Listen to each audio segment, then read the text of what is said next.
we're talking critical mass, right? And you were explaining, like, how would the police be able to escort a ride or support a ride, you know, of thousands of riders or 700 riders or 600 riders? Because you don't need 1,000 riders to be crazy. 500 riders is a lot of riders. How would the police escort something like that? And the answer is, well, the issues with critical mass don't occur at the front of the ride.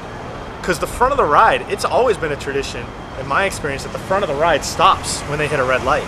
Because that's an opportunity for everybody to regroup, right? Because if you're in the back of critical mass, the mass starts to sort of fall apart. It's like a comet. There's this tail coming out, right? But it's the front of the ride will stop at the red light. It's the middle of the ride that needs to get through the red light and keep the whole ride unified and make sure that no cars get into the middle of it. And in order to do that, you got to stop traffic that's got a green light on either side. So police are great at that. If a police officer steps up and stops traffic in this intersection, nobody's going to ask any questions about why he did it. I mean, people might ask some like little bitter, under the breath questions, but nobody's going to really make a stink about it. But when a bicyclist does it, suddenly it's just this horrible thing. Well, both people are doing it. The cyclist on this critical mass is stopping traffic here in order to make sure that cars don't get into the middle of the ride. It's a public safety issue. And it's the same reason that a cop would stop traffic. So it'd be nice if the cops would do that, and they do it in San Francisco, so it can work. It can work that you can have a ride escorted by police.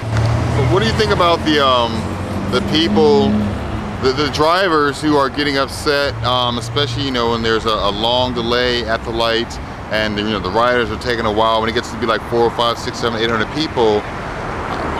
What would you say to the drivers who aren't really familiar with that, and you know that's not going to go away? How do we find a balance, and what do you tell those people? First thing I would tell them is understand why we're blocking it. If this traffic here, say critical mass is coming down here, and this traffic here has a green light, right? And now mass stops them and says don't go inside. If a car comes up here and turns left and gets in the middle of that group of riders, I don't know, to the viewers out there, if you've ever been in a car surrounded on all sides by cyclists, or if you've ever been a cyclist who's been around a car that's surrounded by cyclists, but that's an uncomfortable situation, because even a small car, you can, if it's in the middle of cyclists, there'll be 6, 7, 10, 12 cyclists that are on all sides of it. And it only takes a tap before a cyclist goes down and their head gets crushed like a watermelon under your wheel, and you didn't even try to do anything. So the first thing I would say to motorists is, like, do you really want to be surrounded by cyclists? Do you really want to be in the midst of a gigantic crowd? You know, that's the first thing. The second thing I would say is, it's a big city. Nobody complains when the train comes along and blocks traffic for a minute. You know, are we really so fixated on the individual freedom to get anywhere we want as fast as possible with no possible inconveniences that you want to shut down the ability of people to have a good ride, a good fun ride? Come out and ride.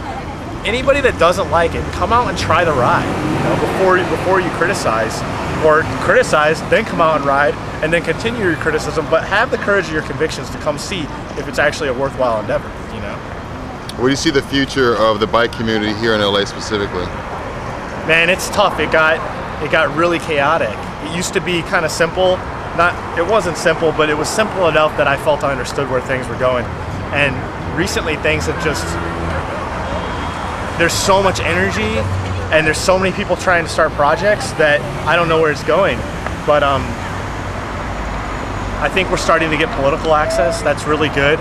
You know, unfortunately, some of what gets you into City Hall, at City Hall, it's not so much how good your ideas are or how strategic and well-spoken you are. A lot of times it's just how long have you been around? You know, how many times has that person met you? People don't trust you until they met you a few times. Cyclists, they're becoming more familiar faces downtown in City Hall to the PD, to DOT. So we're becoming more legitimate just by the fact that we've been around. So that's good. That's good in politics. The rides, I always hope that the rides would become more and more numerous, bigger and bigger, more and more accepted. And I think we're actually in a lull. Like, my impression of ride attendance is that it's about stable. It's about where it was a year ago, about where it was 2 years ago. But what I have really liked is I've noticed that, like, a lot of times I'll ride on Venice Boulevard. I've seen groups of 12, 15 kids, like, and I say kids like under 20, you know, 15 to 20 year olds, all riding together, all riding fixed, and they're all just, it's not like they posted this ride on Midnight Riders, they just all rode together. That's really cool to me. People have taken the whole Midnight Riders ethic of organizing your own ride and post it and just said, I'm just gonna organize my own ride. Or even spontaneously, like I've been on rides where spontaneously, you know, I'm coming home and then there's another rider, he's riding about my speed, and then there's another rider, and we just pack up. I think if you were to double or triple the number of riders on Venice Boulevard, you start to see that packing phenomena just happen all the time. And that's really cool. That's really interesting to me. What about all the new young riders that you're seeing out there in the streets? Some of them I've seen as young as 11 to come out on our ride, the Cool Ass ride. You got some guys who are regular like 11 years old. How do you feel about having all these young kids out in the streets and essentially this new element that's new to them? Unsupervised, no parents, you know? It's mixed, right? Like if they're unsupervised and they're at like a ride where a lot of adult stuff is going on, drinking, partying, whatever, then that makes me uncomfortable. But I mean, 11-year-olds on bikes in the city, I'm all for that. To a limited extent, like I don't want them to get clobbered. But you know what? Sometimes people are like overprotective of children. You know, I don't want children to get killed. Yeah, well, I don't want anybody to get killed, any age. One thing I've noticed is people really rag on the new riders. Oh, the new riders don't know how to ride in a straight line. Oh, they're so reckless. They don't know where to buy lights and stuff. People forget that they didn't know the rules either. I rode on the sidewalk for a while. I rode without a front light for a while. I rode without lights because my batteries ran out. It's a while before you learn the rules and then learn why the rules. But then someday you ride without lights because the battery died and you're like, but then you have that close call that says, I'm never riding without lights again, you know? So there's a learning curve that everybody's got to go through. Places like, people are always comparing us to the Dutch, right? Well, the Dutch ride bikes from the time when they start riding bikes when they can walk, when they learn to walk. So they grow up riding bikes.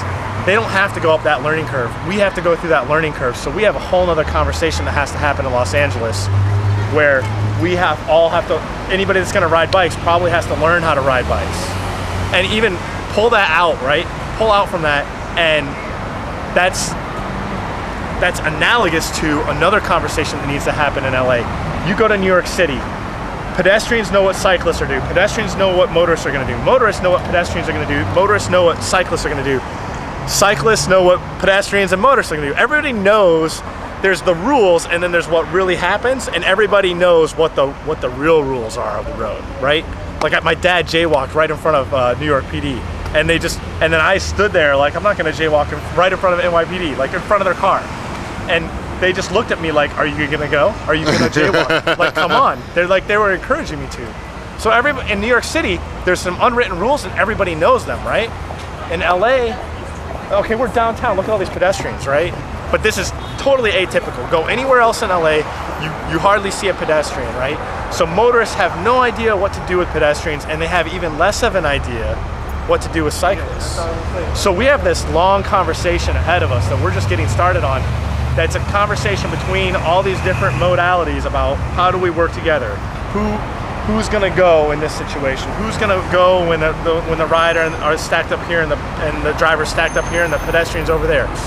Who's gonna yield the right of way, you know? In New York City, yeah, pedestrians don't have the right to jaywalk according to the law, but they do, and people yield the right of way to them because they know what it's like when when somebody gets hit. Pedestrians vulnerable, they respect the ultimate law is safety. And they really respect that in New York City. And I don't think in LA the ultimate law is safety. I think the ultimate law for many people is convenience and entitlement, you know, which is not a positive way to go about things. Helmet, do you wear a helmet? Yeah, I wear a helmet most of the time. Now I live close to bike raves, so and I live close to some other things I do. So if I'm riding like 1 or 2 miles, a lot of times I'll leave my helmet at home. And sometimes on a group ride I'll leave my helmet. It depends. Sometimes a group ride is a reason to wear a helmet because there's some reckless riders, you know? And then you're like, ooh, I'm gonna wear 2 helmets today. Maybe a hat underneath, you know, just to keep the brains in place if anything should happen. But other times if it's a group ride with friends, you feel like you're gonna have that additional safety because you have the group and you trust the people you're riding with, then sometimes I'll leave the helmet at home. because it is kind of nice to like feel that air across your skull, you know? What kind of helmet do you wear? It's a road helmet. If I was to get a new helmet, helmets are expensive, this problem, right? And that's another thing. People don't want to spend money on that sort of thing. But if I was to get a new helmet, I get one of those that's both, there's 2 certifications for helmets. There's the road certification and there's a skateboard certification. So road helmets are certified to protect against certain kinds of impacts, and skateboard helmets are certified to protect against a different kind of impacts, more like sharp objects kind of things, like if you hit your head on a railing or a curb. Whereas road is to protect against concussion. Right. There's helmets now that have both certifications, so they protect both ways. So if I was to get a new helmet again, I'd get one of those. Do you know what a company makes one? I've never heard of it. I think the Burn helmets. Really? Yeah. I mean, you just look it up, you know, see what the different certifications are. I wish I knew. And I mean, I know how to find out, but other people can find out too. How do people follow you? Okay, I'm Alex BCT on Twitter, and I write at bikesidela.org. And if you ever want to email me, I'm responsive to email. It's Alex C. Thompson, THOMPSON @gmail.com. I'll have that email forever.